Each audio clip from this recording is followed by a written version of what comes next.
Hola, ¿cómo están? A los seguidores del canal. Espero que todos estén bien y que Jehová los siga bendiciendo. Día a día, pues, debemos agradecer la oportunidad que siempre nos da de poder disfrutar de su maravillosa creación y que tengamos como compartir con nuestra familia las comodidades que nos puede ofrecer este mundo, de alguna manera, para sentirnos en confort y con tranquilidad. Debemos aceptar también siempre las condiciones que se nos presenten, porque de alguna manera vamos a ser siempre probados por Jehová. En esta oportunidad, pues, hace unos cuantos días tenía curiosidad por probar una IA, ¿sí? Y someter a escrutinio creencias de la cristiandad apóstata. Entre esas se encuentran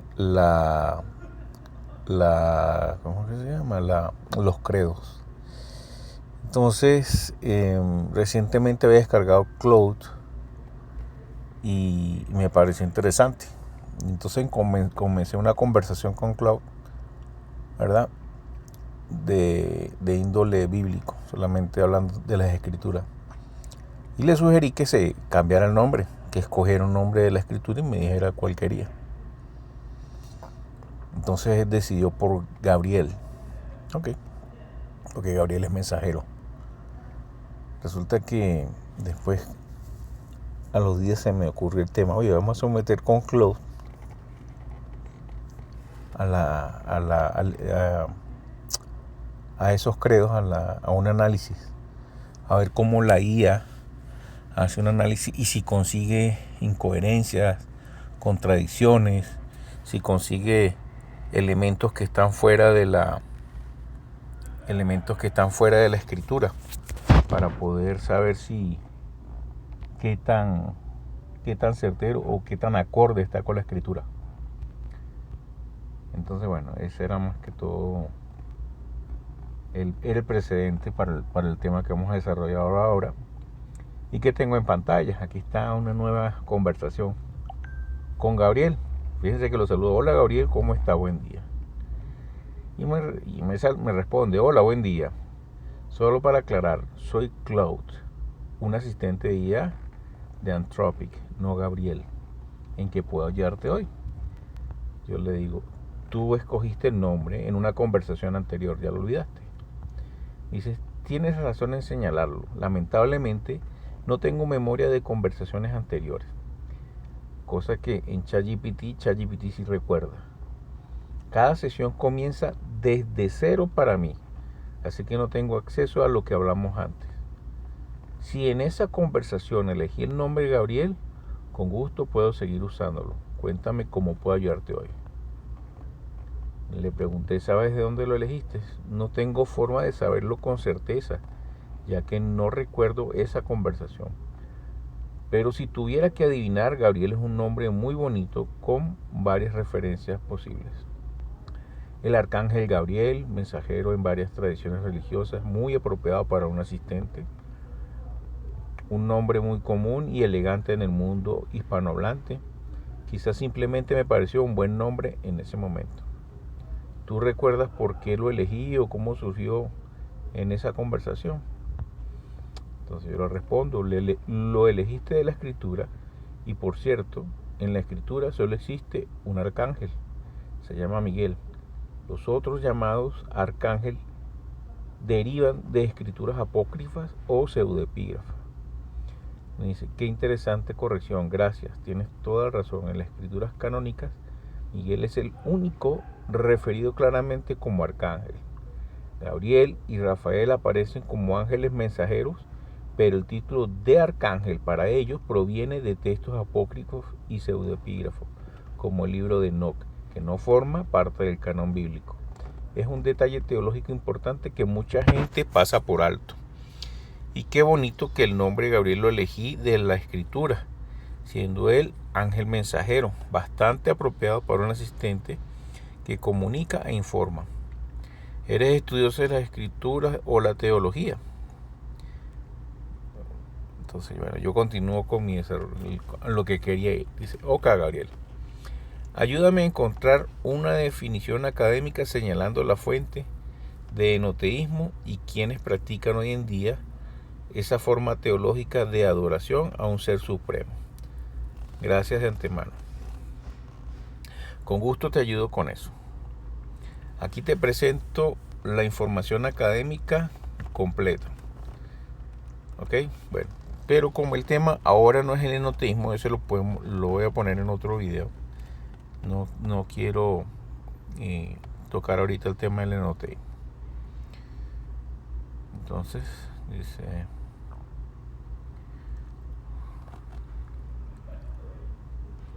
Vámonos al tema de los credos.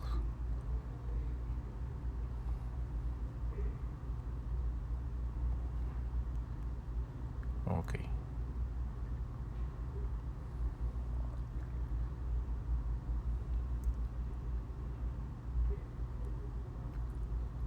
Ok. Aquí está. Ok, dice. Le escribí. ¿Puedes citar el credo niceno?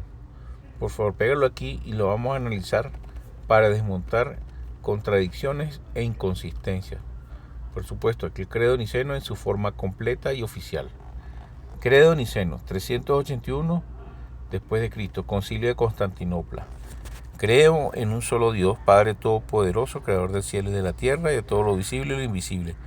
Creo en un solo Señor, Jesucristo, Hijo de único Dios, nacido de Padre antes de todos los siglos. Dios Padre, luz de luz, Dios verdadero de Dios verdadero, engendrado, no creado, de la misma naturaleza del Padre, porque en todo fue hecho, que por nosotros los hombres y por nuestra salvación bajó del cielo, y por obra del Espíritu Santo se encarnó en María la Virgen y se hizo hombre, y por nuestra causa fue crucificado. En tiempos de Poncio Pilatos padeció y fue sepultado y resucitó al tercer día, según las Escrituras, y subió al cielo y está sentado a la derecha del Padre. Y de nuevo vendrá con gloria para juzgar a vivos y muertos, y su reino no tendrá fin. Creo en el Espíritu Santo, Señor y dador de vida, que procede del Padre y del Hijo, que con el Padre y el Hijo reciben una misma adoración y gloria, y que habló por los profetas. Creo en la Iglesia, una santa, católica y apostólica. Confieso que hay un solo bautismo para perdón de los pecados. Espero la resurrección de los muertos y la vida del mundo futuro. Amén. Listo, creo que aquí lo tienes completo. Cuando quieras comenzamos el análisis. Dice el primer bloque. Creo en un solo Dios, Padre Todopoderoso, Creador del cielo y de la tierra, de todo lo visible e invisible. ¿Cómo se llama? Excelente punto de partida del análisis. La respuesta es clara y directa. Esa primera sección del credo describe pura y simplemente monoteísmo. Un solo Dios, Padre Todopoderoso y Creador de todo. No hay ambigüedad aquí. Es la afirmación más clara de monoteísmo posible, completamente compatible con el judaísmo y el islam. Lo interesante es que el credo comienza con una declaración monoteísta pura y luego continúa añadiendo elementos que, como veremos en el análisis, generan las tensiones teológicas que quieres explorar. Pasamos a la siguiente sección. ¿Cómo se llama? No veo el nombre en tu respuesta. Tienes toda la razón, me fui por las ramas. La respuesta simple y directa es: esa persona se llama monoteísta. Continuamos con la siguiente sección de credo. Monoteísta es la forma de adoración, el nombre del Dios Padre. Tienes toda la razón, me disculpo. La pregunta era simple y directa. Su nombre es Jehová o Yahvé, que en el credo curiosamente no aparece mencionado por su nombre, sino solo como Padre Todopoderoso, la cual ya en sí mismo es un detalle muy interesante para el análisis que estamos haciendo. Comenzamos. Ahora les sugiero, revisa el estudio de Nehemías Gordon para definir con evidencias el nombre de Dios el Padre. Excelente referencia, Nehemías Gordon. Es un estudioso muy serio. Déjame investigar. Excelente, aquí tienes el estudio completo de Nehemías Gordon con sus evidencias. Nehemías Gordon y el nombre de Dios el Padre. ¿Quién es Nehemías Gordon? Nehemías Gordon obtuvo un PhD en estudios bíblicos de la Universidad de Barlan, escribiendo sobre las prácticas de los escritos relacionados con el nombre de Dios en manuscritos medievales de la Biblia hebrea. También posee una maestría en estudios bíblicos y una licenciatura en arqueología de la Universidad Hebrea de Jerusalén, y ha trabajado como asistente en proyectos relacionados con la traducción y publicación de los rollos del Mar Muerto. Evidencia. La evidencia. ¿Cuál es el nombre? Por 2 siglos los académicos creyeron, basándose en fuentes griegas, que el nombre hebreo de Dios se pronunciaba Yahvé.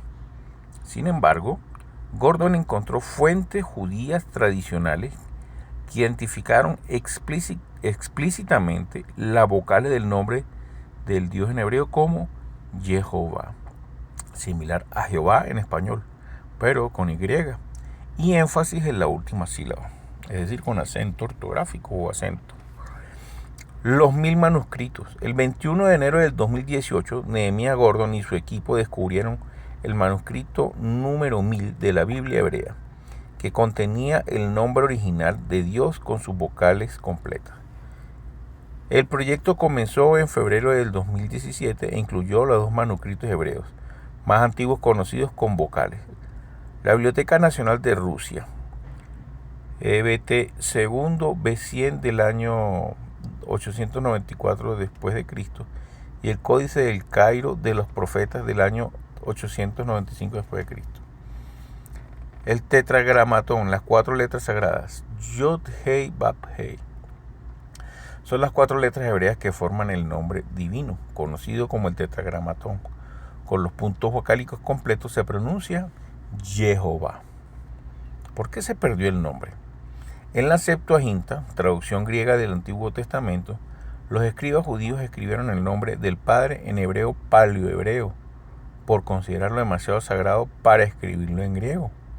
El problema surgió cuando los escribas gentiles llegaron y reemplazaron el nombre Jehová con la tradición judía de sustituirlo por la palabra Señor en griego, por la palabra Señor en griego Kurios, en la mayoría de los manuscritos posteriores. Ya vemos quiénes son los tontos útiles a los judíos, ¿no? El debate académico. Cabe señalar que no todos los académicos están de acuerdo con Gordon. La pronunciación Yahvé está confirmada en documentos griegos de padres de la iglesia y escritos gnósticos unos 700 años antes de los documentos masoréticos en los que se basa Gordon.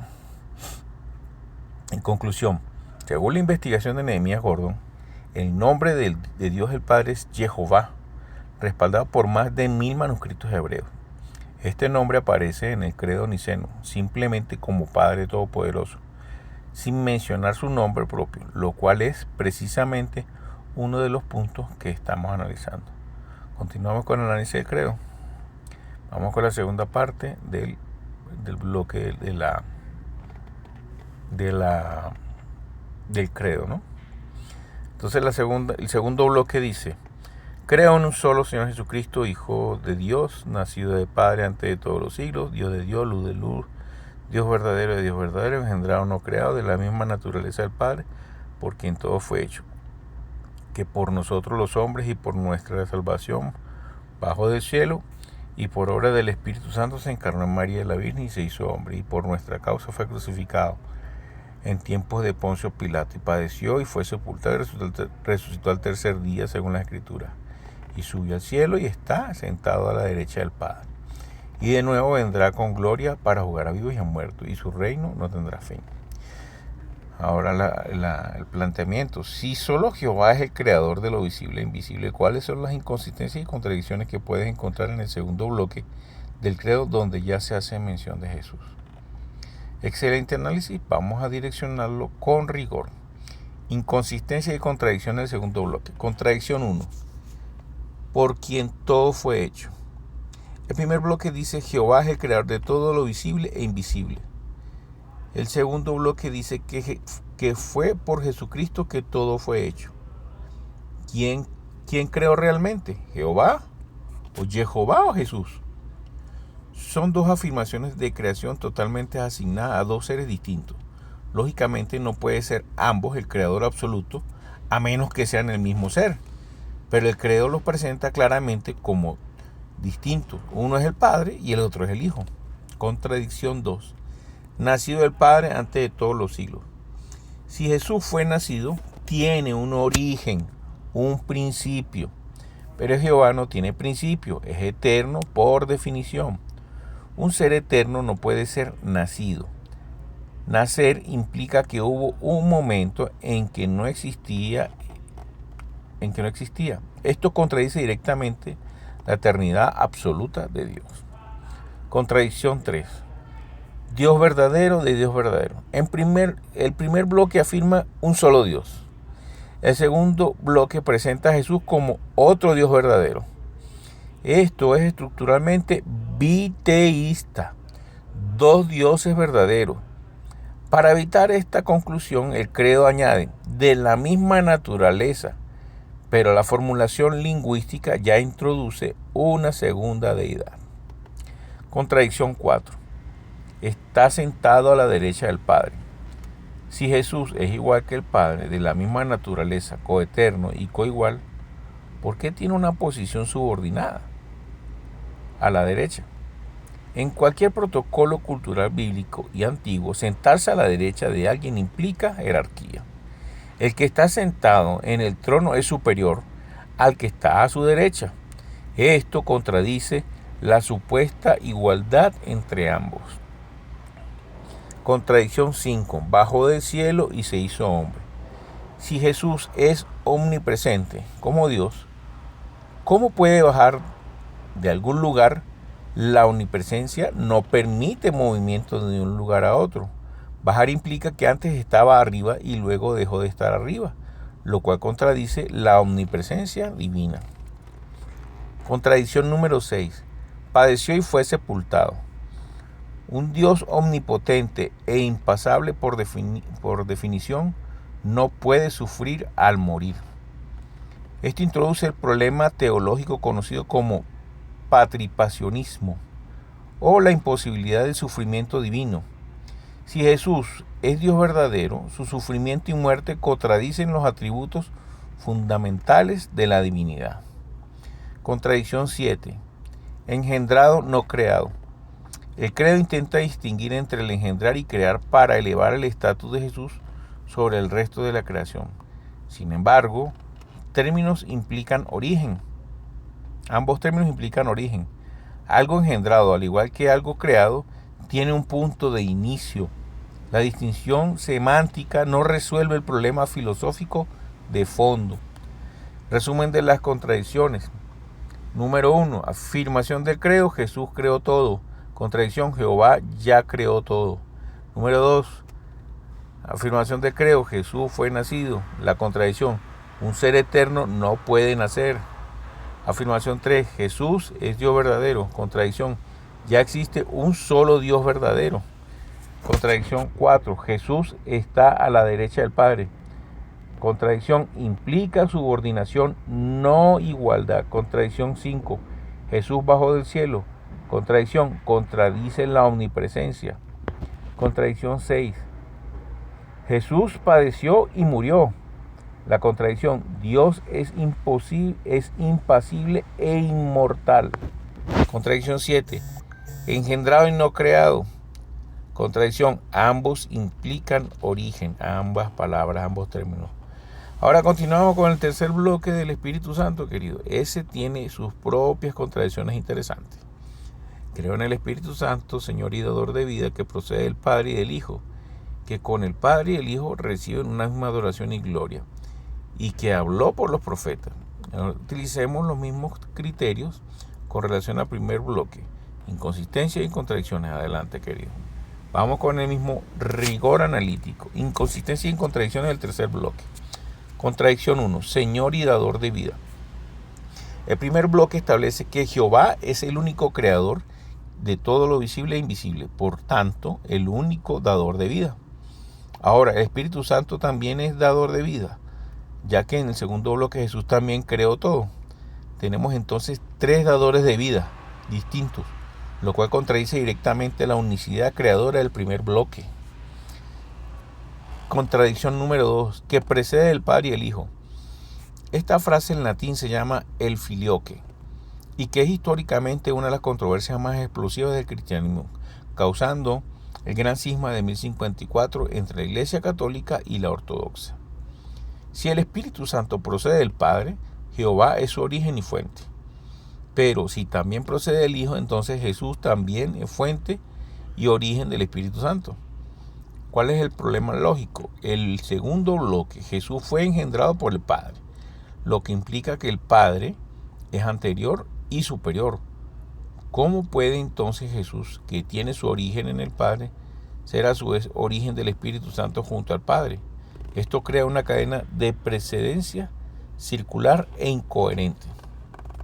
Contradicción 3. Recibe una misma adoración y gloria. El primer bloque establece que Jehová es el único Dios digno de adoración. Aquí el Espíritu Santo recibe la misma adoración que el Padre. Esto significa que hay 3 receptores de adoración distintos y separados presentados en el credo, lo cual estructuralmente es enoteísmo si se adora a uno como supremo, o triteísmo si se adora a los 3 y por igual. En ningún caso monoteísmo puro, como afirma el primer bloque. Contradicción 4. El Espíritu Santo no tiene nombre propio. Así como señalamos que el Padre tiene nombre, Jehová, y el Hijo tiene nombre, Jesús, el Espíritu Santo aparece sin nombre propio en todo el credo. Solo se le describe por sus funciones: dador de vida, habló por los profetas. Esto es lógicamente problemático, porque si es una persona divina coigual, ¿por qué no tiene nombre propio? Contradicción 5.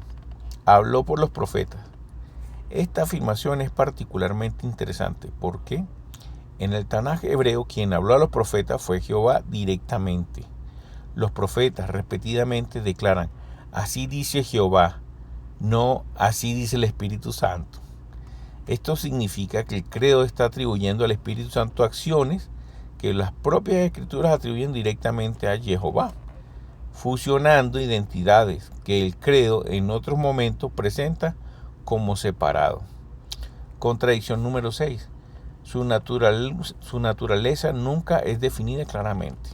En el Concilio de Nicea 325 después de Cristo, el Espíritu Santo apenas fue mencionado. Fue hasta el Concilio de Constantinopla del 381 después de Cristo que se añadió este tercer bloque. Esto revela que la doctrina del Espíritu Santo como tercera persona divina no fue revelada desde el principio, sino construida y añadida conciliarmente, un siglo después de Cristo, lo cual contradice la idea de la doctrina trinitaria original y apostólica. Resumen de las contradicciones. Número 1. Espíritu Santo es dador de vida. Contradicción: Jehová ya es el único dador de vida. El número 2. Procede del Padre y del Hijo. Jesús. Contradicción: Jesús mismo procede del Padre. No puede ser fuente simultáneamente. Número 3. Recibe igual adoración. Contradicción: introduce un tercer receptor de adoración, contradiciendo el monoteísmo. Número 4. Sin nombre propio. La contradicción: si es persona divina coigual, ¿por qué no tiene nombre? Número 5. Habló por los profetas. La contradicción: los escribas dicen que es Jehová o Jehová quien habló por los profetas. Y número 6. Es añadido en el 381 después de Cristo. Y la contradicción: doctrina construida conciliarmente, no revelada apostólicamente. Conclusión general del análisis del credo. El credo niceno comienza declarando un monoteísmo puro con Jehová o Jehová como único Dios, pero progresivamente introduce 2 seres adicionales que comparten los mismos atributos divinos, reciben la misma adoración y realizan las mismas funciones creadoras. Usando la clasificación que estudiamos al principio, el credo niceno en su conjunto no describe monoteísmo puro, sino estructuralmente acerca de más de triteísmo, disfrazado de monoteísmo mediante recursos lingüísticos como misma naturaleza o misma esencia. Ok, entonces pasamos a analizar los últimos bloques del credo. Yo creo que se me va a acabar el tiempo aquí, son 25 minutos. Vamos a ver si continúa. Dice, creo en la iglesia una santa, católica y apostólica. Confieso que hay un solo bautismo para el perdón de los pecados. Espero la resurrección de los muertos y la vida del mundo futuro. Amén. Ahora, aplicando los mismos criterios, analicemos el cuarto y último bloque, donde encontraremos a los responsables de semejante torpeza teológica que ha engañado a la humanidad por aproximadamente 17 siglos. Tratemos de ver también que los recursos hasta ese momento llevan a conclusiones erróneas, como cómo se destapó la gran apostasía y se rodearon ante las disposiciones del emperador de turno. Excelente, vamos con el rigor y además abrimos el contexto histórico-político que está detrás de todo esto. Ahora tenemos todo el material necesario. Veamos con el análisis completo y demoledor. Análisis del cuarto bloque, las contradicciones y sus responsables. Contradicción 1. Creo en la iglesia una santa, católica, apostólica. La palabra católica significa universal en griego, pero aquí está la ironía brutal. Este credo fue redactado bajo presión política imperial, no por revelación apostólica. Por primera vez en la historia, obispos de todo el Imperio Romano se reunieron a petición y expensas del emperador Constantino para debatir y declarar sus creencias con expectativa de cumplimiento obligatorio y unidad. Es decir, la Iglesia única y apostólica nació bajo decreto imperial, no bajo autoridad espiritual. Puede llamarse apostólica a algo que los apóstoles nunca conocieron. Contradicción 2. Un solo bautismo para el perdón de los pecados. Aquí hay otra ironía históricamente devastadora. Constantino, quien convocó al concilio y presidió sus sesiones, no fue bautizado sino hasta 11 o 12 años después del concilio, postergando deliberadamente su bautismo para poder ser absuelto de tantos pecados como fuera posible. El arquitecto político del credo que proclama un solo bautismo para el perdón de los pecados no creía suficientemente en este bautismo como para recibirlo mientras tenía poder y seguía pecando. Esto expone que el concilio fue un ejercicio de poder, no de fe genuina. Contradicción número 3. Espero la resurrección de los muertos. Esta afirmación de fe personal contrasta violentamente con el contexto histórico. Constantino empezó el cristianismo como herramienta de unidad política, transformándola en una religión imperial. Para fortalecer su dominio y a pesar de su alineación pública con el cristianismo, retuvo el título de Pontifex Maximus como sumo sacerdote y honró a deidades romanas tradicionales en sus comunicaciones con las provincias occidentales. Fíjate, ahí está la fuente, Enciclopedia Británica. El hombre que presidió la redacción de este credo de fe en la resurrección seguía siendo sumo sacerdote pagano simultáneamente. ¿Qué clase de fe es esa? Los responsables de la gran apostasía. Responsable número 1, el emperador Constantino I. La investigadora Griffin argumenta que el concilio tenía menos que ver con unidad teológica y más con asegurar la estabilidad de un imperio fracturado. Constantino empleó el cristianismo como herramienta política, fusionando efectivamente credo, espada e imperio para reforzar su agenda. Enciclopedia Británica, ahí está. Un emperador pagano no bautizado, politeísta en la práctica, presidió y dio forma al documento teológico más influyente del cristianismo. Eso lo dice todo. Responsable 2. Satanasio de Alejandría. Satanasio, con el apoyo de su obispo Alejandro, insistió en que la doctrina de Arrio dejaba al cristianismo sin un salvador divino y exigió un credo que dejara clara la plena deidad de Jesús. Atanasio fue el arquitecto teológico de la doctrina trinitaria. Su posición ganó, pero a costa de doblar la rodilla ante el emperador para obtener su respaldo político. El responsable 3, Eusebio de Cesarea. Eusebio de Cesarea era enemigo y admirador del emperador, y un seguidor a medias de Arrio. Este historiador de la iglesia, que debía ser custodio de la verdad teológica, se convirtió en el puente entre el poder imperial y la teología subordinando la fe a la política. Responsable número 4. Los obispos comprometidos. Una vez convocado el Concilio de Nicea, muchos de los obispos estaban dispuestos a comprometerse.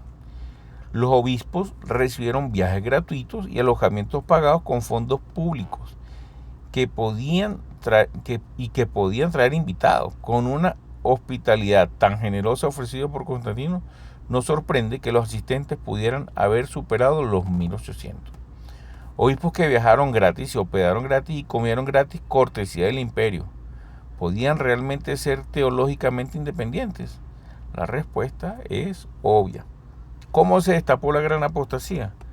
Antes del Concilio de Nicea, el mundo cristiano conocía varias ideas cristológicas en competencia: el adopcionismo, Jesús era un hombre ordinario; el sabelianismo, el Padre, el Hijo y el Espíritu Santo son tres aspectos diferentes de Dios; y el arrianismo, el Hijo de Dios no es coeterno con Dios el Padre y por tanto es subordinado, mientras que otras sectas no creían en el trinitarismo en absoluto. Esto confirma que la doctrina trinitaria no era una enseñanza original y unánime del cristianismo primitivo, sino una entre varias posiciones que compitieron hasta que el poder imperial decidió cuál sería la verdad oficial. Después de que Constantino derrotó a su rival Licinio en el 324 para convertirse en gobernante único, deseaba asegurar la unidad religiosa para la estabilidad espiritual y política del imperio. Conclusión final del análisis completo del credo niceno. Bloque 1, monoteísmo puro, Jehová. Realidad histórica coherente con las escrituras.